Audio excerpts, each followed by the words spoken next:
Hey guys, welcome back to HD Movie Recaps. Today, we're going to recap a psychological thriller war film called Mine. My name is Peter. Alright, let's begin. The movie opens up with a hardened US Marine Mike saying goodbye to a young woman at the airport and traveling in a helicopter to his next mission. In the next scene, Mike and his spotter Tommy are set up on a cliff overlooking a desert, waiting for their target to arrive. Tommy is a chatterbox by nature, while Mike has a more serious disposition.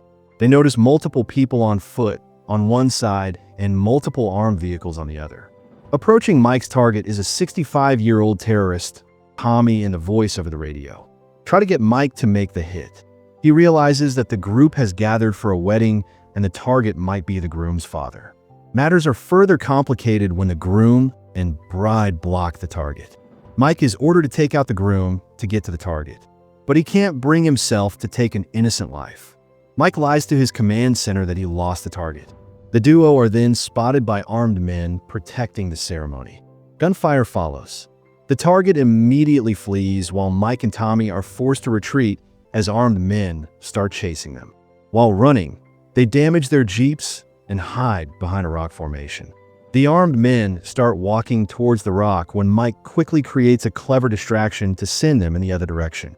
After evading the armed men, the duo request an evacuation, but are told they need to cross the desert in front of them to get to a village 5 hours away, where they can be picked up. They set out on foot, weathering sandstorms and scorching heat. Tommy entertains Mike with the stories of his son back home, seeing Mike silent and seemingly troubled by something. Tommy forces Mike to open up. Mike reveals that he's having a hard time proposing marriage to his girlfriend, Jenny. Tommy makes fun of him for being so scared, but also gives him advice that initially marriages can be difficult, but over time you get the hang of it.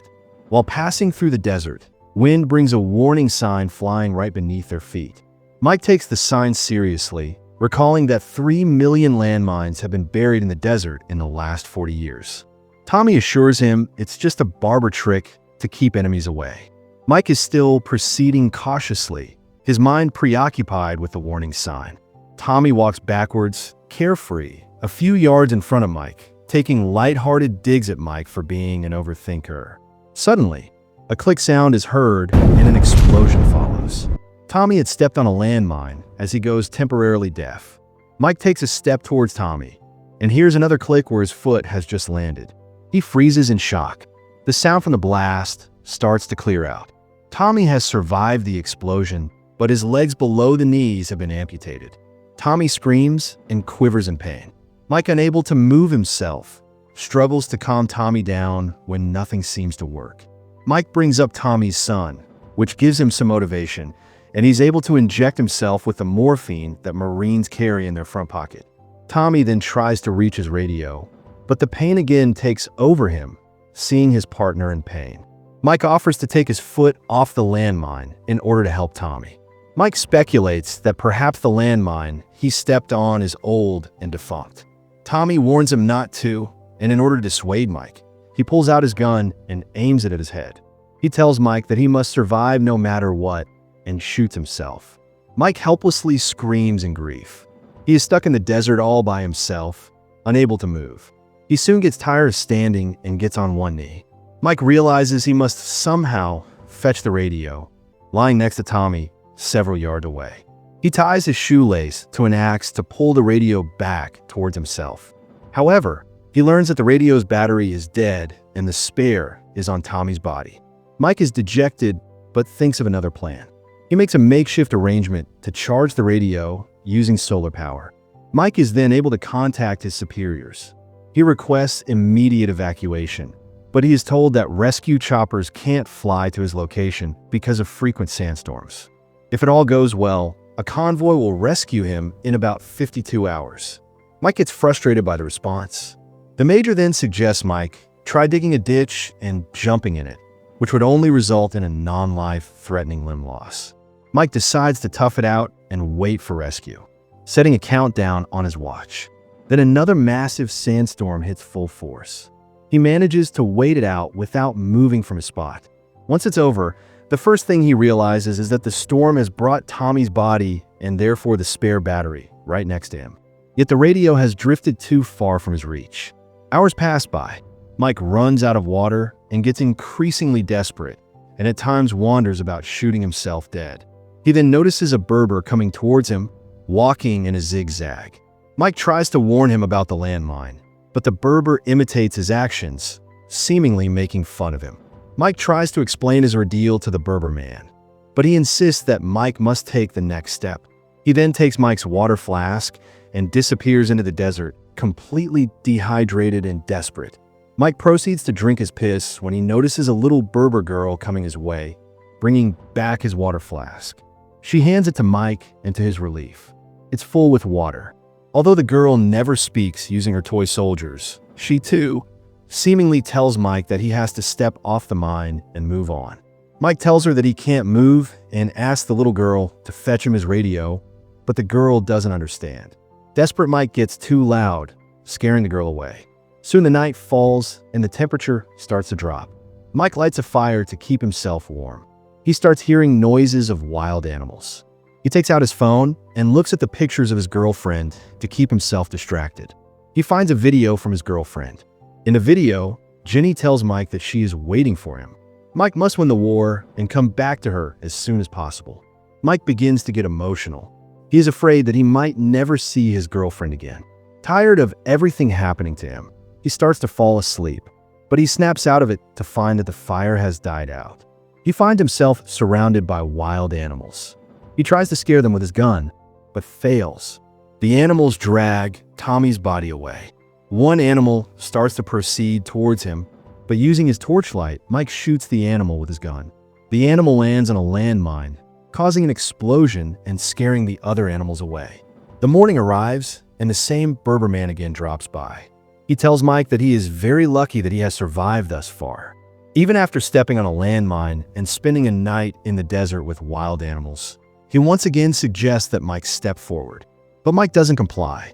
Mike tells him that he probably knows the location of the mines, as he always walks in a pattern. The barber responds that he doesn't know where the landmines are, and he only walks in a zigzag because it is safer than walking straight. Mike again asks him to fetch his radio. The Berber man finally agrees and brings the radio back to Mike, and then heads on his way. Mike checks his watch, and there's still 24 hours left for the help to arrive. He slowly starts hallucinating. Mike sees Tommy wake up from his death. The imaginary Tommy motivates Mike and tells him that he will get out of this alive. The sun sets again, and Mike starts to think about all the mistakes he has made in his life. He starts regretting leaving his girlfriend Jenny alone and coming to the mission. He again finds himself surrounded by animals. Mike aimlessly starts shooting at them in the dark, but the animals still attack him. He gets lost in his thoughts as he fights off the wild animals as the sun rises. Mike again descends back to reality. All the wild animals that attacked him lay dead around him. Despite being outnumbered, he managed to kill all of the animals. Mike has been in that desert all alone by himself, with his foot over the mine, without moving for the last 45 hours. He then receives a communication from his senior who informed him that the rescue team is running late. The senior asks him if he can hold on for 17 hours, already way past his breaking point. Mike replies that he cannot go any further. The major tells him that there is someone who wants to talk to him. Mike then hears the voice of Jenny. Mike frantically starts apologizing to her for leaving her, for messing everything up, and to destroying everything he touches. He then starts hallucinating and sees Jenny sitting on a couch in front of him in the desert. He tries to reach her, but starts losing strength. He begins to collapse when Barber catches him, seemingly arriving out of nowhere. The man starts nursing Mike's wounds and tells him about the time when he too once stepped on a mine, which took off his leg. He tells Mike that losing his leg felt like he had lost everything in his life. However, the pain of losing his leg was all washed away when he met his wife and had a daughter. He says that whatever happens in our life, we must keep moving on. Mike tells the man that he indeed is lucky, as his daughter, who brought him water, is really beautiful and has her father's smile. The man tells Mike that he no longer has a daughter.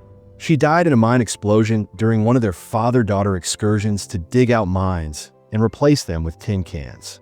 Mike listens dumbfounded. The barber tells him he's happy his daughter came to meet Mike. but he really needs to move on now. Then he leaves. Mike sees his daughter again, but she quickly fades away with the wind. Mike starts to hallucinate again. He sees his abusive father, who used to beat his mother while he watched helplessly. He sees his terminally ill mother. He also sees the lovely times he spent with his girlfriend. At that moment, he hears on the radio that the rescue team is passing and they need him to make his exact location known. He picks up his flare, but before he gets to use it, the terrorists from before start shooting at him from over the hill. The shooting triggers a mine explosion nearby, which sends the flare flying out of Mike's hand and reach. He tries to fire back, but he is too weak. But he remembers his girlfriend and uses it as motivation. Mike then uses his gun to shoot at the ground and triggers mine explosions around him, which creates sand smoke shielding him from the enemy. He then quickly grabs his sniper rifle and eliminates the terrorist with the rescue team passing by. The flare is still out of reach. Mike remembers the Berber man's words that you have to keep moving on. He takes a leap of faith and takes a step forward. Nothing happens. There's no explosion. He finds that the mine he'd stepped on was, in fact, a tin can probably placed there by the birth of his daughter when she was alive. And so the villager's words come to pass. This entire time, the villager told him that he could move forward with his life and go back to his girlfriend. He reminded him that he can do it, and the only thing stopping him was fear. Mike is relieved to be alive despite the non-lethal gunshot wounds he sustained in the standoff. He starts bursting into tears. Maybe he was relieved knowing the fact that he will be saved. Or maybe he was angry for not realizing the correctness of the situation. He then shoots the flare and collapses on the ground. The rescue team finds him and he returns home. Back home at the airport, Jenny is waiting for him with happy tears in her eyes. Even before hugging her, he drops to one knee like he has done throughout different stages of his life. He then proposes to her, promising never to leave her alone again. And sometimes the biggest enemy isn't the landmine beneath your feet. It's the fear buried deep inside your soul. You can be armed with weapons, trained for war, and hardened by pain. But none of it matters until you learn to take the hardest step forward. Mike didn't just survive the desert, he survived himself. He learned that courage isn't the absence of fear, it's walking through it. That one step off the line, it wasn't just a step toward rescue. It was a step into healing, into love, into life. Thank you for watching. Stay strong and always have the courage to take that step.